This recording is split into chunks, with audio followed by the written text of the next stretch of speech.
Well, here it goes.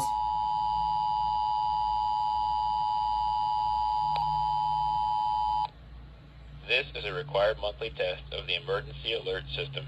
Had this been an actual emergency or dangerous situation, official messages and directions would have followed. I unfortunately missed out on a lot of stations for WGCUs, Division of Emergency Management, the KLOs, Florida Association of RMT, Broadcasters, and your more. local broadcast station or cable provider. This concludes the required monthly test.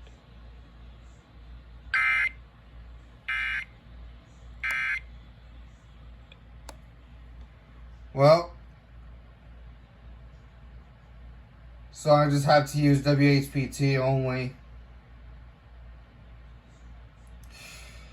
Well, that's unfortunate.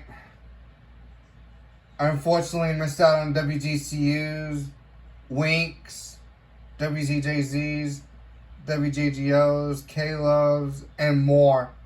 I missed a lot of them, which sucks.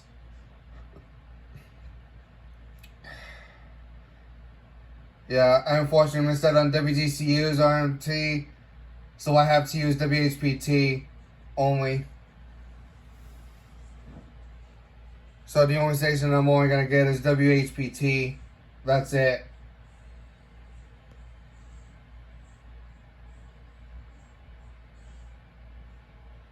So that's that.